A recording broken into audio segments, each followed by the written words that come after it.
jiru. Iddoo dinqii Waaqayyo karaa hundaan isaa guute taa'ee akka fuulduree Waaqayyootti hollixee kadhatu waliin ilaallee turre. Maqaan isaa ulfaatu. Daawit Waaqayyo iddoo tikaatii iddoo dadhabaadhaa akkasa kaase akkasa waame akkasa fuudhe ilaallee turre. Iddoo namni nama hin argine isa argee Waaqayyo ofitti isa fudhatte. Ofittan si fudhadhe jedha. Nadinqa. Achi isa fudhate.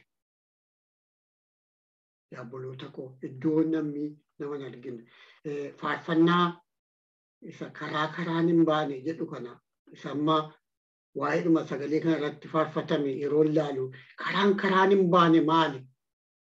Biyyatti karaa hurriin irra deemtuuf karaa namni irra deemnu baadiyyaa keessa dur ammallee akka biraati qaqaxxaanii daandii baasu. Iddoo tokkotti baasu yookaan muummee bishaan horiin dhugdutti karaa nuun jirretti baasu. Karaan hin baane baasu. Waaqayyo Kiristoos karaan hin baane nutti baafate. Haalleluuyaa. Anaafis hin barbaacha karaa qaxxee dhufe Kiristoos. Maqaan isaa ulfaatu odoonni lafani jirutti dhufuudha baadhee ani fuulduree keessan hin taa'u arga. Karaa namni hin argine iddoo namni hin argine iddoo sanatti dhufe. Yeroo egaa namaa darbee akka Daawit ta'anu maal yaadu laata? Isa jedhu yeroo darbe ilaallee turre namatti yeroo dhugaa nuu ba'u nama Waaqayyo guutee fi yeroo rakkinaa yeroo hin qabne Waaqayyoon waaqeffachaa turetu gaafa keessa darbee wanti hunduu guute. Isa bara maraannee sana moo isa moo jedhu Waaqayyotti deebi'uuni yeroo qabanu yeroo wanti hunduu namaa guutu Gooftaatti deebi'uun maraachuu ta'ee jechuudha. Obboloota koo Waaqayyo maqaan isaa ulfaatu anaaf isiniin namoota mana isaa keessa deddeebi'anu namoota nuu guutuu dhabaatu Waaqayyoon amanatee deemu nu gochuu isaatiif waan baay'ee sila kadhaa keessa obboleessi koo kadhachaa ture keessi keenya hin miidhamaa waan jabaatu ta'aa jira. Jireenya saba keenyaa keessa jireenya keenya keessatti tokkoon keenya yoo dubbanne waan keessa darbinu baay'eetu jira. Isuma keessatti garuu Kiristoos. Waaqni keenya Waaqa obboloota koo isa keessatti nu eega. Har'aa fakkeenya nama biraa macaafa qulqulluu irraa fudhadheeni ammoo Gooftaan na gargaare dubbachuu yaada. Egaa yeroo darbe yeroo sagalee kana dubbisu waan lamatu natti dhaga'ame dubbadheen ture natti fakkaata. Nama tokko nama akka Daawit waa hundaa keessa darbee iddoo qannoo keessa jiru kuni akkamitti Waaqayyoon approachii godha. Akkamitti Waaqayyootti dhiyaataa, akkamitti Waaqayyoon sagada. Inni lammataa immoo namni jireenya gaarii keessaa ba'ee jireenya dinqii keessaa tokkichumaan wanti hunduutti geeddarame tokko dhiphina keessa darbaa jiru tokko akkamitti Waaqayyoon waaqeffata laata. Isa lammataa kana ammoo Waaqayyoo na gargaare ilaaluu yaada. Waaqayyoof obboloota koo isa kam keessatti hunduu hin danda'ama. Waaqayyoof hunduyyuu hin danda'ama. Gooftaan keenya Waaqni keenya Waaqa hundumaa danda'u waan ta'eef isa qannoo keessatti inni nu dabarsu isa dhiphinaa keessatti isa nu dabarsudha. Isa yeroo burraaqnu yeroo nu isa hin beekne nu beeku yeroo ani waa'ee isaa hin yaadne waa'ee koo yaadu isa harkatti na qabate isatu yeroo ani dhiphina keessa darbus na wajjin jira. Waaqayyo nu haa gargaaru. Sagaleen waliin ilaallu kun sagalee ulfaataadha. Lafeedha. Maaliif namni jaalala Kiristoositti kottuu hin boqottaa jedhee nama waama. Ani garuu waan har'as niin jedhu yeroo dhiphannu keessa Waaqayyoon akkamitti wajjiniin jiraanna, akkamitti Waaqayyoon waaqeffannee darbina isa jedhu. Obboloota koo namoonni baay'een ka'umsi isaanii gaarii ta'ee yeroo gaarii yeroo haalleluuyaa jedhan kan ture iddoo koo ga'anii yeroo jireenyi isaan hudhu argina. Namoonni baay'een hafuuraan jalqabanii dadhabbiin fixu. Obboloota koo kanarraa Waaqayyoon nu haa oolchu. Gooftaa Yesuus Kiristoos yeroo dubbatu Maatiyos 6:24 irratti akkas jedha. Eenyullee gooftolii lamaaf hojjechuu hin danda'u. Isa tokko jibbee isa kaan jaallachuu, isa tokko of kennee isa kaan tuffachuu malee. Isin akkuma Waaqayyoof horiidhaaf hojjechuu hin dandeessan. Akkasuma Waaqayyoof horiidhaaf hojjechuu hin dandeessan. Kanaaf yeroo iddoo Daawit ga'e, iddoo namoonni gurguddoon ga'ani geenyu Waaqayyo sagalee kana waan sagaleen kun jedhu waan nu akeekkachiisu waan qabu jedhee yaada. Maaliif har'an aniif isin iddoo gaarii jira. Namoonni baay'ee wajjiniin jalqabne har'an jiran iddoo nu jiru. Kanaaf Waaqayyo nu haa eegu. Yeroo quubnu, yeroo nutti tolu, yeroo humna qabnu Waaqayyo yaadachuu gooftaan nu haa gargaaru. Obboloota koo. Rakkina keessattis akkuma isiniin jedhe egaa qarqaaraan keenya eenyu? Yeroo amma sabni keenya dhiphatu qarqaaraan keenya eenyu? Keessi keenya maal yaada? Keessi keenya Kiristoositti haara'a moo ka sagalee Waaqayyoo jedhu yeroo hundumaa gammadaa akka jedhu Kiristoositti hin gammanna moo isa bara baraa yaadna moo dhiphinni nu fudhatee jireenya fuudhaa keenya huqqisa. Obboloota koo gooftaan nu haa gargaaru. Dhiphina keessa yeroo darbinu Waaqayyoon waaqeffachuu akka dandeenyu dubbachuu yaala. Namoonni rakkina guddaa keessa yeroo darbanu akkami laata? Maal jedhu laata? Hin gungumuu laata?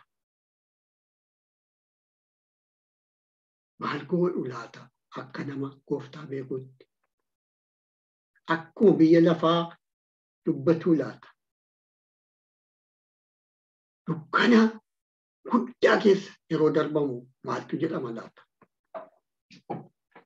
Dukkana guddaan, dhiphinni guddaan jireenya keenya keessa yeroo dhufu akkamitti Waaqayyoon dhiyaanna laata? Akka Daawit tarii mana Waaqayyoo yeroo namatti tolu hullituun laafaa ta'uu danda'a. Yeroo kaanu akkami laata? Yeroo gidiraan dhufu jireenya keenya keessatti meerre Waaqayyoon ishee meerre Waaqni namanu yeroo jedhamu sana. Yeroo namoonni illee hubachuu dadhaban isheenoo namantii noo hin amanaa meerre akkuma Kiristoosiin itti ga'isan yeroo namoonni ga'isan akkam yaanna laata? Ammam dhaabbanna laata? Waaqayyoo anaaf isin gargaaru. Jireenya keenya keessa biyya lafaarra amma jirrutti waan guddaa keessa darbuuf jirrutu jira. Waan xixinnootti yeroo tokko tokko hin gungumama. Obboloota koo Waaqayyoo kan nurraa kaasa. Seera lakkoofsaa keessaa warri sagalee Waaqayyoo kan jedhu warri Israa'elootaa hin gungumaniidha. Maaliif? Foon dhabni jedhanii gunguman. Mannaa nyaachaa jiru wanti hunduu guutee fi akka karaarra jirutti Waaqayyoo isaan geggeessaa jira. Dhugaadha wanti hir'ate immoo baay'eetu jira. Foon hin qabanu ture. Garuu foon har'aanii Waaqayyotti gungumanii godoo isaanii seenanii hin boo'anii jedha. Maaloo Gibxitti hin deebinuu jedhanii.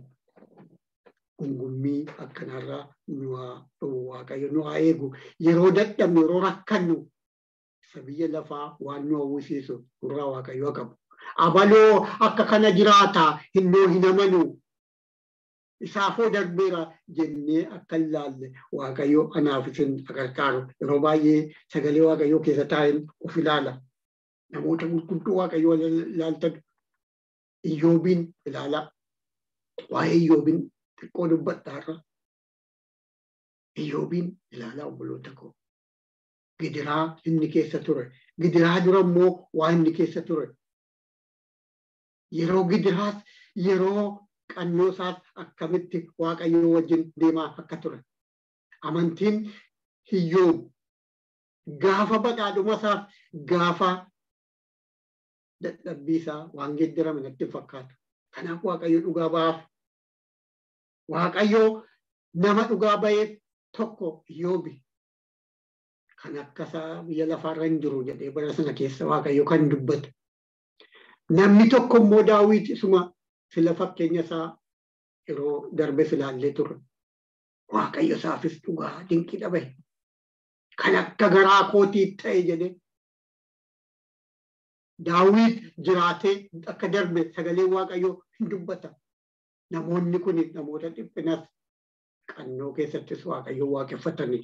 Iyyoob egaa bara qabeenya isaa bara jireenya gaarii jiraatu ture. Dura odoon dhiphatiniin dura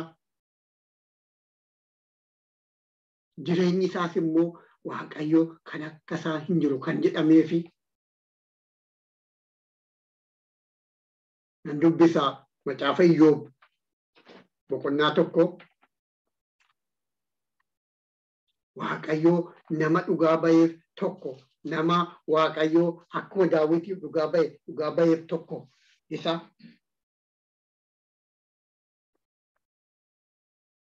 nama waaqayyo seexana duratti itti dubbatee seexanaan kan akkasaa hin jiru jedheen tokko. Nama seenaasaa hunda yeroo dubbiftanu waaqayyoon amanachuuf, waaqayyotti jabaachuuf, waaqayyo wajjin jiraachuuf waan tokkollee bitaa mirga kan hin laalle kan argisiisu. Boqonnaa 1:8 akka jedha waaqayyo seexanaan Iyyoob garbicha koo irraa yaada kee kaasee ree biyya lafaarra nama akkasaa hin jiru inni hir'ina kan hin qabne nama qajeelaa nama ana waaqayyo sodaatu waan hamaa irraa goruudha jedhe. Ana waaqayyoon nama sodaatu waan hamaarraa kan godhu kan akkasaa biyya lafaarra kan hin jirre jedhe waaqayyo. Yeroo kana Iyyoob sooressa jireenya gaarii jiraatu. Sagalee waaqayyoo gara oliitti yoo dubbifanne waa'ee sooroma isaa dubbata. Namoonni isaaf hojjetan sonaan baay'eedha. Hoolota 7,000 qaba. Gaalota 3,000 qaba. Qotiyyoo cimdii 500, harroota dhaltuu 500 qaba.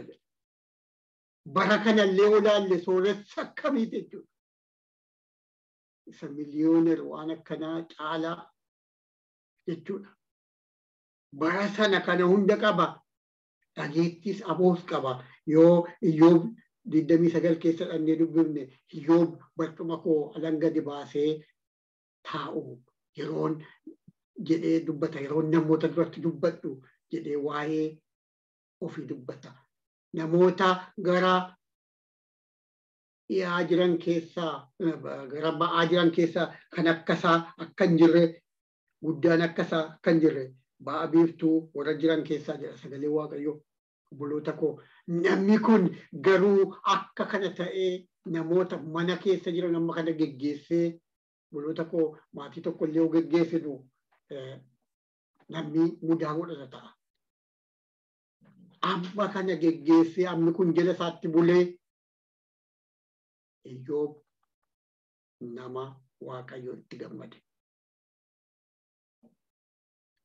Haalleluuyaa. Ijoollees hin hore ijoollee 10 qabaa ture iddoo kanatti. haalli san daangaatti hin goone waaqayyo waaqeffachuuf haalli soorummaa isa nuune. Waan dinqu keessaa ijoolleen isaallee waaqayyotti akka hin darbine Iyyoob yeroo wal arganii waliin nyaatanu walii isaaniitti wal dhufanii yeroo waliin nyaatanu waaqayyoon keessa isaaniitti gadhiisaniiru laata jedheetu aarsaa dhiyeessaa ture jedha sagalee waaqayyoo yeroo yerootti kana godhaa turedha. Waa'ee ijoollee keenyaallee waaqayyoon dura akka dhiyaannu asirratti nu barsiisa. Ijoolleen keenya biyya lafaarra ala deddeebi'anu ala hiriyoota isaanii wajjin oolanu ala mana barumsaa oolanu ala lafa hojii lafa yuunivarsiitii iddoo adda addaa oolanu ala keejii oolanu maal keessa jiru laata isa jedhu yaadni waaqayyoon dura akka dhiyaannu waan na barsiisetu jira asitti. Waaqayyo maqaan isaa ulfaatu waan nuti dubbatu. Jireenya keenya guutuu keessatti waaqayyoon ilaallee maatii keenyaanis waaqayyoon dura dhiyaachuu akka dandeenyu jechuudha.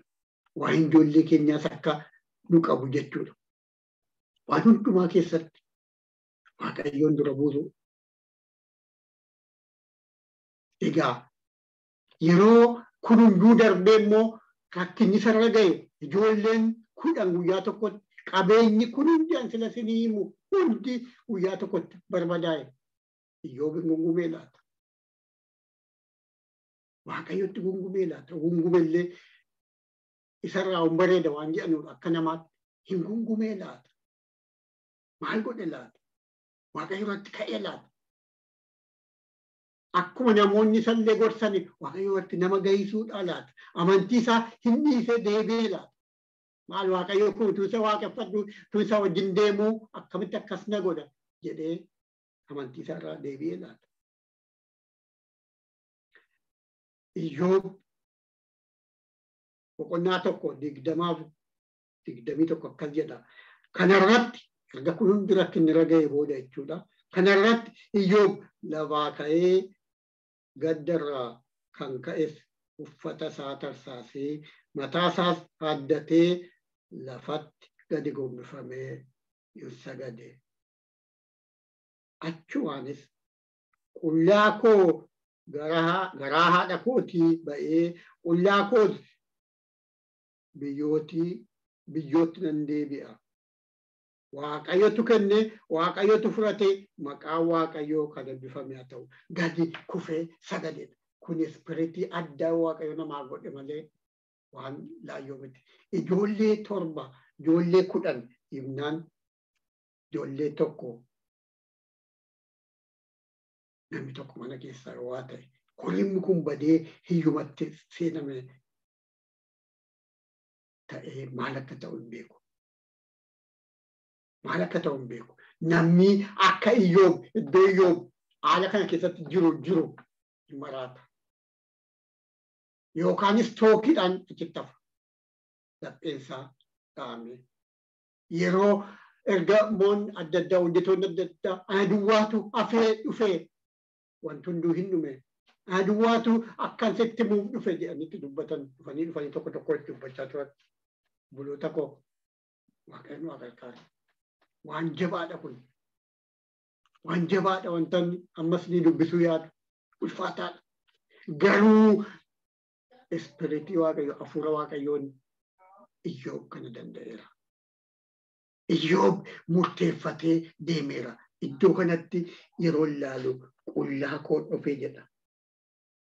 Ifama funyaan tokkotu na hoosisa. Qullaa koon dhufee jedha. Qullaa koonis immoo deeman. Isa bara baraa jiraatan sana ilaala. Isa keessummaa biyya lafaarra jiru kana tuffateera jechuudha. Kana hundumaa keessa Iyyoob hin yakkine sagalee waaqayyoo. Dabaa hojjetee jedhees waaqayyoo hin hadheessinedha. 22 irratti. Maaliif utuunsi waaqeffatu akkas dhagoota odoo waa'ee kee halkanii guyyaa yaaduu ijoollee koo illee qulqulleessu ijoollee koo fixxaa jenne Iyyoob. Hundumaa keessatti Waaqayyoo galateeffatu. Obboloota koo ulfaataadha. Sagalee kanarraa dubbifnu. Baay'ee ulfaataadha. Biyya keenya illee yaadnu, waan baay'ee yaadnu, garuu Waaqayyoo isa bara baraatti akka qabnu nu qarqaara. Waaqayyo nu wajjin jira. Isa bara baraa akka laallu nu qarqaara yoo nu murteeffanne. Yeroo hunda yaada jiru keessatti, wanta hundumaa keessatti Waaqayyoon dura buufne isa bara baraa ijji keenya akka laalu Waaqayyo nu qarqaara. Isa bara baraa anna dinqa. Kana hundumaa keessatti Iyyoob maqaa seexanaallee hin dhoofne. Seexanni Waaqayyo ayyamuuf malee kuma akka isheen goone waan hubate natti fakkaata. Maaliif kan ta'a jedhees isaa gungumu argitan, isaa gaddu argina, keessi isaa hin miidhama ta'a. Garuu hunduma keessatti Waaqayyoon duratti kufee waan dubbate kan dubbate. Waan tokkollee yakka hin dubbanne sagalee Waaqayyoo jedhu Waaqayyo dabaa hojjete jedheellee irratti hin kaanedha. Baay'ina dinqa. Egaa haala kana keessattuu jiru seexanni karoora biraa baafatte ammas Iyyoobiin Waaqayyo irraa kuffisuuf akkuma kana yeroo yerootti isheen karoora ishee baafatti. Waan hundumaa erga dhume booddee maal ta'ufa? Amma rukutuudhaaf Waaqayyoon dura dhiyaate. Ani seexanni Waaqayyoon dura dhiyaatee jedhaa sitti na dinqana. Seexanni gadi darbatamee ergamoota isaa wajjin ergamoota amma ta'e fudhatee gadi darbatamee qilleensa irratti akka bituuf lafa irratti akka bituuf akka deddeebi'u sagalee Waaqayyoon dubbata. Garuu Waaqayyoon dura deddeebi'ee nama kasasuunsaa nama dinqa. Amma ta'e ol ba'uu teessoo Kiristoos teessoo Waaqayyoo bira ga'uu kan dandeenye yaada. Garuu asirratti ol ba'ee jedha. Ol ba'e illee jedhu Waaqayyoon dura dhiyaatee jedha. Akkaataa itti dhiyaatu ga'a. Beeknu garuu Waaqayyoon dura dhiyaata. Maaliif dhiyaata? Biyya lafaarra naannee akka godheen dhufee jedhee Waaqayyoon dubbata. Garbicha koo Iyyoobiin argitee jedhee Waaqayyoon mootti dubbata. Ammallee nan ganne yeroo ati dhattee waamee qarqaa fidduudhaan seexanni gaa kessiidha kan inni godhu yakka barbaada nu hadheessa innoo fayyaa qabaa jedhe wanti isaaf egaa hundumtuu dhume fayyaa jaa qabuufi si galuu dadhabeedha. Kan na dinqu eeyyama fudhatee deemee godha. Isa ta'uu dinqeera. Kanaaf eeyyamni sun eessaa akka dhufe tarii Iyyoob hubateetu ammatu nuti seexana abaarra. Inni sirriidha miti jechuu miti. Sagalee Waaqayyoo dubbata. Seexana akka hiinu Yaaqoob hin dubbata. Sagalee Waaqayyoo Kiristoosis hin jedha. Isa ho'iitan malee jedha. Sirriidha seexaneedhuun garuu Iyyoob asirratti waan na dinqisiisu tokko waanan baradhe waa'ee Waaqayyoo dubbata obboloota koo. Falmiin inni godhe Waaqayyoo wajjin isa dinqa. Innis nama dubbata Waaqayyoo wajjin akka falme. Karaa seexanni yoo Waaqayyoo ayyame malee itti dhufuu hin dandeenye waan bare tokko natti fakkaata. Waan tokkoyyuu gochuu akka hin dandeenye. Waaqayyo yoo ayyame malee waan akkana yaadu tokko natti fakkaata. Waaqayyoon biraa mataan keenyayyuu rifeensi keenya lakkaa'ame akka sagalee Waaqayyoo jedha. Diinni humaanuu gochuu kan dandeenye. Waan arginu tokkotu jira. Obboloota koo akkaatti naa gala. Na dinqa. Diinni humna qaba. Garuu humni isaa Kiristoos gaafa furtuu harkaa fuudhe. Obboloota koo anaaf isinii akka isheen hin tuqne ishee rukuteera. Na dinqa.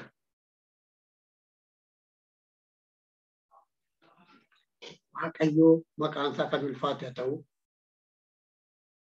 Iyyoob ammallee waan hundumaa kana keessa darbee dhagni isaa raamma'e.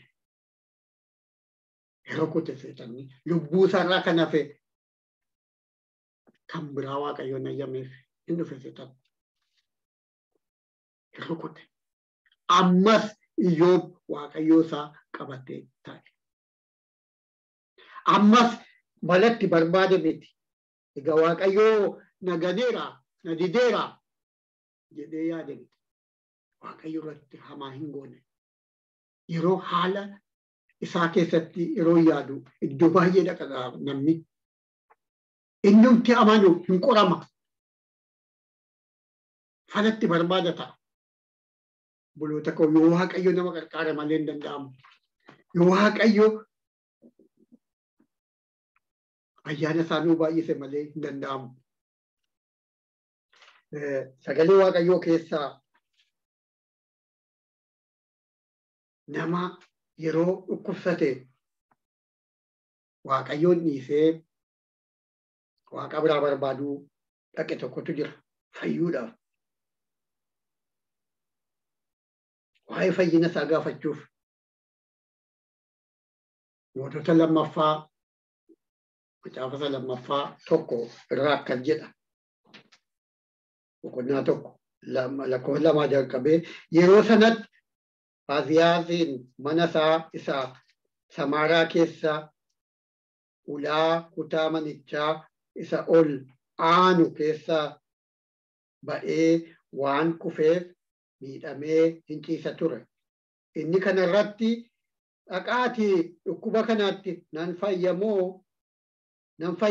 yoo ta'e Ba'aal Zabuub waaqayyoo warra Eqroon naaf gaafadhaa jedhee namoota hin erge. Ergamaan waaqayyoo garuu Eliyaas Tishbiichaan ka'ii gara namoota Eziyoon Gabree'eetti waan mootii Samaariyaa ergetti ol ba'ii biyya Israa'el keessa waaqayyo hin jiru iyyuu Ba'aal Zabuub waaqayyo warra Eqroon gaafachuutti dhuftanii jedhiinii jedha. Xonqaayii bira dhaqamaa iddoo adda addaa dhaqamaa jechuudha. Waaqayyo nu haa gargaaru. Namicha kanaan waaqayyotti dheekkama. Hinduu tayyuu jedhaan maaliif namichi kuni waaqa biraa barbaachuu dhaqe. Nutis egaa kan nurraa eegamu waan itti baqannuu qabnaa jechuudha. Yeroo dhiphannu waan biraa barbaachuu deemna ta'a. Garuu waaqayyoon keenya nu jira. Inni dhukkuba keessatti nama fayyisu hin jira. Kana jechuun qorichatti hin barbaaddannu waan biraan goonu jechuu miti. Waan waaqayyoon gaddisiisu garuu hin goonu. Akkuma kana jaalala isaarraa kan ka'edha kan namicha kanatti waaqayyoo ergamaa erge jara sanatti dubbate. Waaqayyo maqaan isaa ulfaatu. Egaa Iyyoob maal gochuutu sirra ture? Waan hundumaa keessatti waaqayyotti dhiyaachuun sagalee waaqayyoo nu barsiisa. Haala hundumaa keessatti waaqayyo malee karaan akka hin baafne sagalee waaqayyoo nu nama waaqayyoof kan biraa hin jiru. Kana nu barsiisa sagalee waaqayyoo analee yaadu.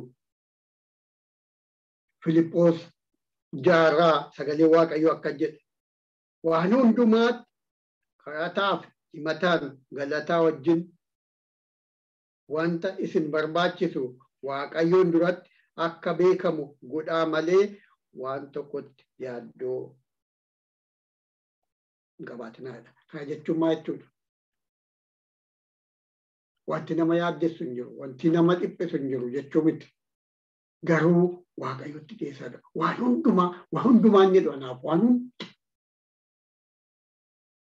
waan tokkollee waan hin hafne jechuudha. Waan hundumaatti isa jabaa dhukkuba jabaa keessattis waaqayyotti cichuun akka irra jiru akka dhiyeessuun akka irra jiru rakkina dhiphina daaruu keessattis waaqayyoon dura dhiyaachuun akka nurra jiru akka manaa tokkotti biyya lafaa kana irratti rakkinni hin jira. Waaqayyo garuu nu eega obboloota koo. Waaqayyo addaan nu abaasu akkuma warra kaanii akka naasofnu yeroo baay'ee nan yaadan namoota biraa wajjiniin ala jiru yeroo isaan dhiphina dubbatan nutis akkuma kana dubbanna ta'a. Dhugaa baay'isni keenya gaariin ta'u ta'a. Yeroo isaan atoon amantaa akkamitti akkas taate jedhantu jira.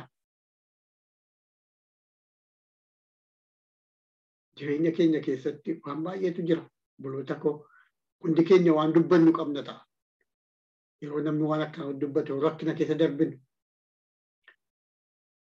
Seexanni garuu nu loluun biyya lafaarra yerootti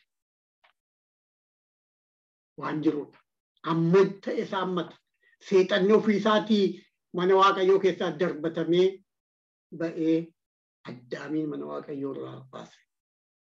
Edenitti akka hin deebine dallaanitti cufame. Isatti gara seexanatti gara waaqayyootti akka lamuu hin deebine cufamaadha. Nuun garuu Kiristoos nuu kaase waaqayyo. Yoo rakkannu namatti baqan iddootti baqan yeroo lolamnu iddootti baqan obboloota koo. Addaam hin deebine. Waaqayyo garuu jaalala guddaadhaan jaallateef daangaa nuuf isa gidduu jiru karaa Kiristoos kute. Haalleluuyaa. Karaa tokko qopheesse. Karaa nuti waaqayyootti abbaatti dhiyaachuu dandeenyutu nu qophaa'e. Maqaan isaa baraan baraatti ulfaatu. Seexanni qilleensa irratti hin bita. Lafa irratti hin fiiga. Garuu akkuma Iyyoob ati daangaa keesseef jedhe naannoo isaa eegsifte jedhe. Naannoo isaa seexanni waan aggaamee dadhabe fakkaata. Aggaamee dadhabeetu waaqayyoon bira waan deeme fakkaata. Atoo ijaa kana gootee fi akkamitti ta'a jedhe. Atoo ijaa isaa eegsifteef jedhe. Waaqayyo garuu akkuma kana nuti hin arginu malee daangaan keenya naannoon keenya kan eegame kan waaqayyo nu eeguudha obboloota koo. Lafarraa akka leencaa aadaa deemu malee nu waaqayyo jalaa nu waraareera. Jabaannee jiraachuun garuu barbaachisaadha. Waaqayyo nu haa qulqulleessu, nu haa gargaaru. Karaa seexanni nutti lixu waaqayyo hin cufa. Maqaan isaa kan ulfaate haa ta'u baraan bararaatti.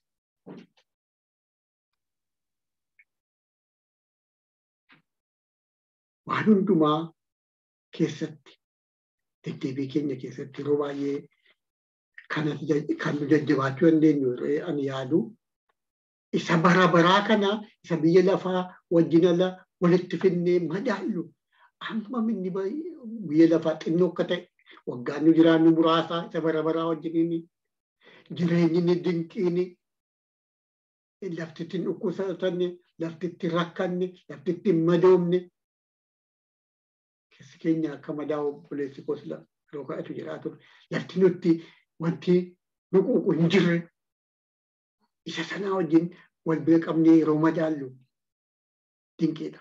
Waaqayyoo anaaf isin baraaruuf karaa guddaa deeme. Maqaan isaa baraan warraatti ulfaatu.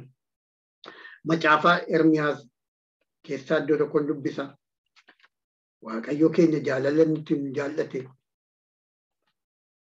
Waan hundumaa keessatti jaalalli waaqayyoo dinqii akka ta'e akka nu qabee jiru isaanis akka ofitti nu waame kan argisiisu 31:4 sagalee baay'ee namatti tolu. Amma waaqayyo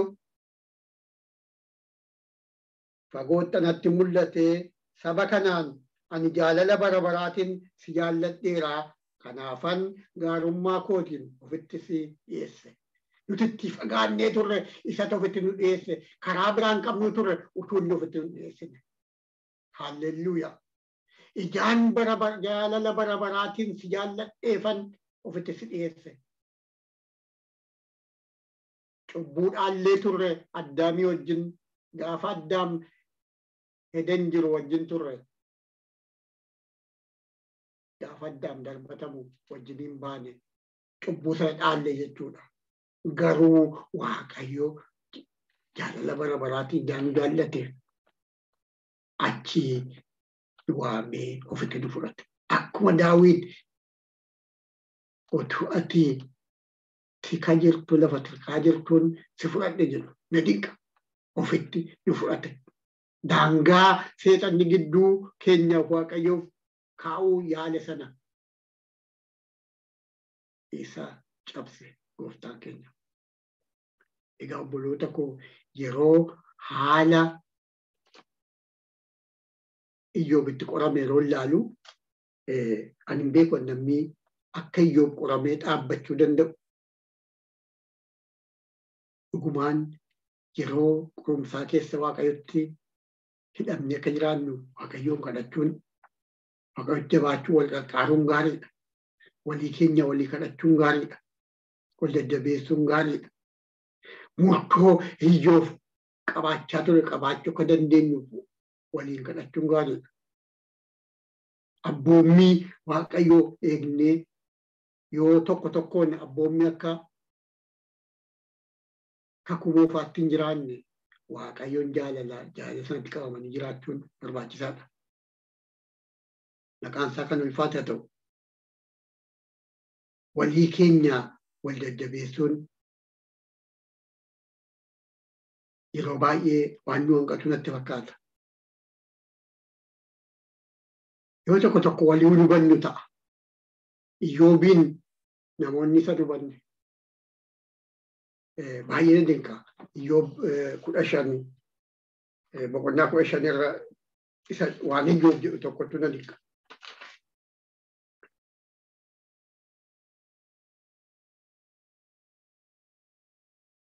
Maqaan gooftaa kan ulfaate haa ta'u. Waaqayyo garuu hundumaa keessatti gooftaadha. Warra itti ga'isoontu turani. Waan nu hin beekne maal beektaa? Wanta nuyi hin hubanne maal hubatta? Jarri kun warra jajjabeessuu dhufedha. Warra firoota isaa sadan isa beekanudha. Iddoo adda addaatii dhufanidha. Tarii jarri kun warra aboo qaban isaa wajjin hojjetan ta'uu danda'u. Hin dhufani jajjabeessuu namoota Waaqayyoo ta'uu danda'u. Isanni jabaate kana harkaa gatuuf torban bira ta'anii isa jajjabeessuuf dhufanii yeroo tokko akkas ta'a. Waaqayyoon waa gargaaru. Mogolee namoonni fila kadhaa keessatti dubbachaa turan. Obboleessi koo baay'ee na dinqa.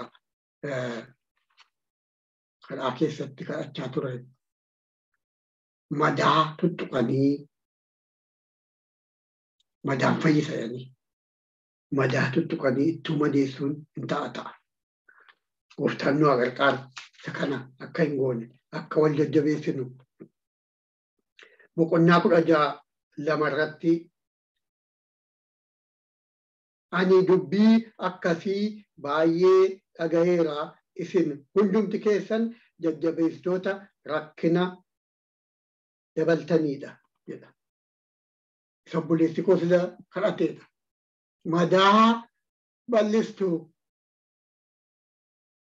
Ani Waaqayyo wajjin haasa'an jira. Rakkina keessa darbaan jira. Iyyee cubbuudha jettani. Waaqni keessun akkami jettani. Maaliif Waaqayyotti akka dubbatta jettani. Ani garuu isin jajjabeessitoota rakkina sayyuu babal'istanuudha jedhaan Iyyoob. Warra jajjabeessuu dhufee dhagaa. Fagoodhaa dhufanii isa jajjabeessuuf isa bira warra kun nama dinqa. Jajjabeessitoota akkana warra filmaa inni keessan madaa'eera filmaa rakkina keessa jirtu yeroo namni xinnoo ishee dubbatu illee isin tuqa. yeroo tokko nama maatiin duraa du'e tokkoon sagalee waaqayyoon jajjabeessa. Ani biraa immoo sagalee waaqayyoo banee wanti kun hamaadha. Waan hamaadhaan hamaadha jechuun dura jira jedheetu itti dubbate. Sagalee inni dubbise sagalee dubbise oppoozii wal godha ture.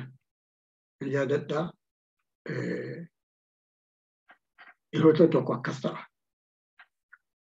Lama taanii walii wajjin teenyee yeroo jajjabeessuu dadhabdanu jira. Sagalee waaqayyoo illee yoo hirmaattanii fi hirtanii wajjiniin dubbattanii isanni biraa jedhu sanatu laafaaf. Is evil. Inni kuni hammeenya yeroo jedhamu. Yeroo garuu waaqayyotu keessa nama dabarsa. Waan waaqayyo godheef hin akka beeku. Isamma ispiritiidhaan seexanni dhaqee waaqayyootti isa kasasallee hin beeku ta'a. Yoo buluuta koo. Yoo tokko waan ta'u hin beeknu. Waa'ee koof waan seexan dubbattu, waa'ee keessaniif waan seexan dubbattu hin beeknu. Garuu waan beeknu tokko jira. Waaqayyotti qabamnee yoo jiraanne, hamma dhumaatti yoo qabamne, wanti dhufe yoo dhufe, yoo jiraanne waaqayyoo arguuf jirra. Egaa komii dubbata Iyyoob. Sagal irrattis waanuma kana fakkaatu jira.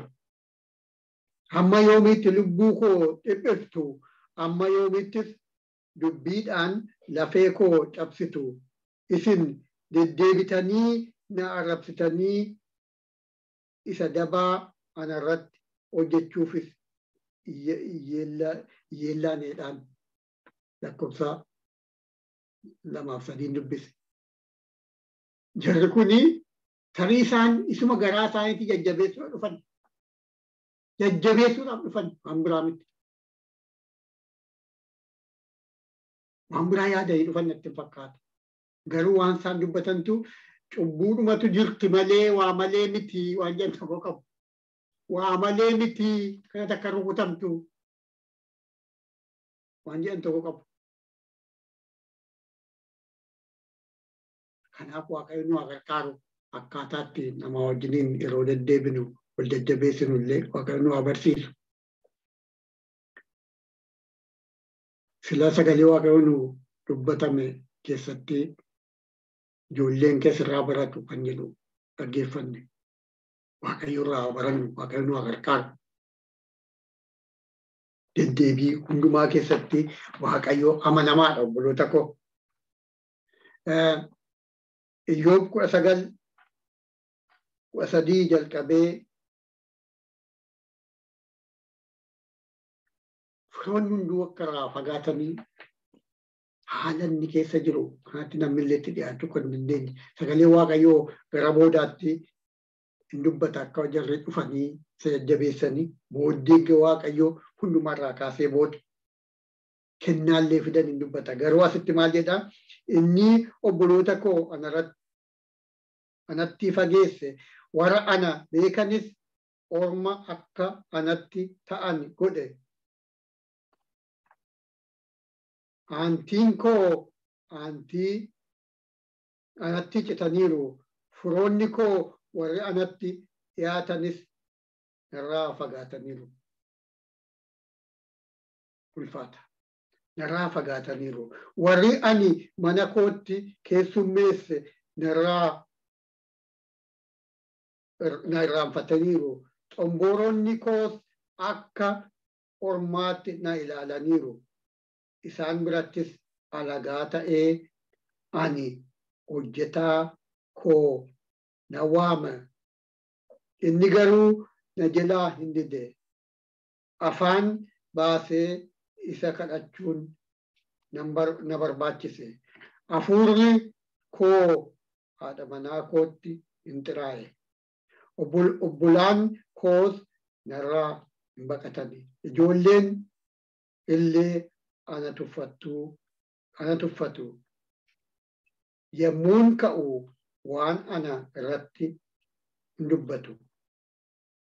yommuun ka'uu isaan ana irratti hin dubbatu. Firoonni koo warri ana manadhu hundinuu na ciiga'ani. Warri ani isaan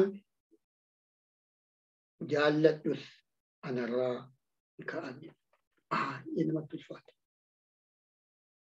Waan Iyyoob keessa darbe kana buloota koo Waaqayyo nu gargaaru.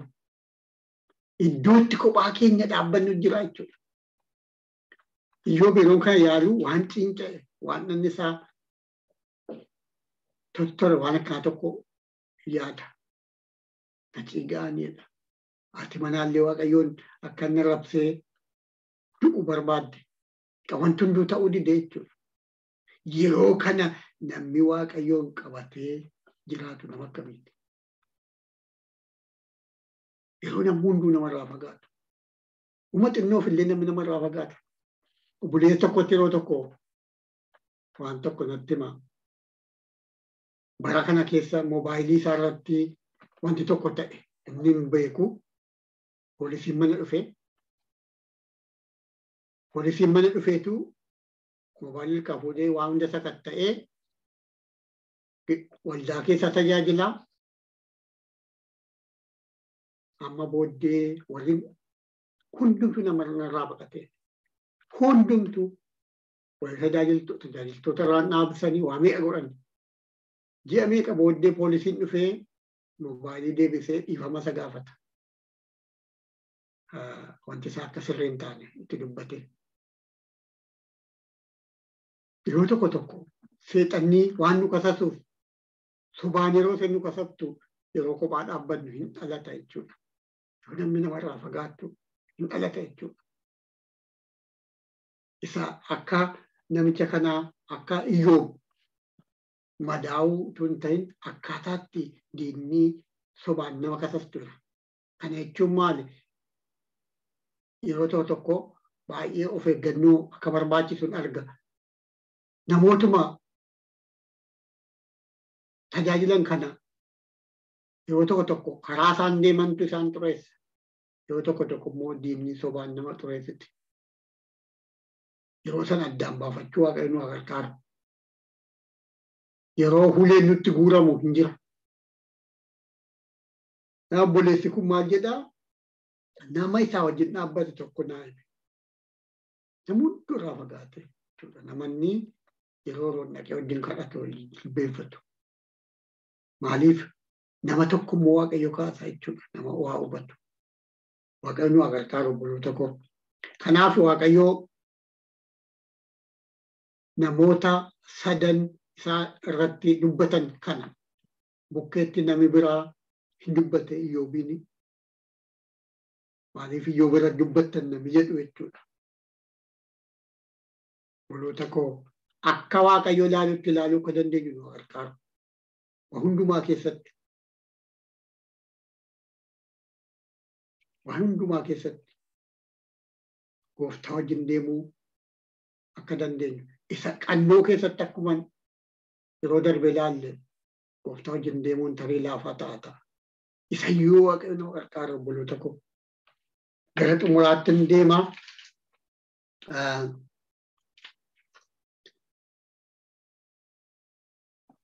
Macaafuma Iyyoob keessa har'a waan baay'ee kan ilaallu kan ilaallesi macaafa Iyyoob kanaa boqonnaa 23 lakkoofsa 10 amma 12 dubbisa. Haa ta'u iyyuu malee inni karaa koo hin beekaa yeroo inni qoree ana ilaaluttis akka warqeetti nan ba'a. Miilli koos jabaatee faana isaa duukaa hin bu'eera. Karaa isaa qabadheera. Isa irraas hin jallanne. Abboommii afaan isaa keessaa ba'urraa ani hin fagaanne. Wanta inni dubbates yaadatti qabadheera jedha Iyyoob. Waa hundumaa keessatti garuu isaan qabameera. Irraan mittinne. Halleluuyaa. Irraan hin sochoone. hin jallanne irraadha. Karaan dabsanne waan fedhe keessatti isaa wajjin ture yeroo inni ana gati jedheellee namni yaada keessatti. Yeroon namni Waaqayyoon arrabsi du'i jedhe keessatti. Yeroo warri kanatti geessan keessatti ani irraa hin jallanne waan jedhu natti fakkaata. Baay'ee na dinqa. Waaqayyoo nama qarqaara akka jedhama.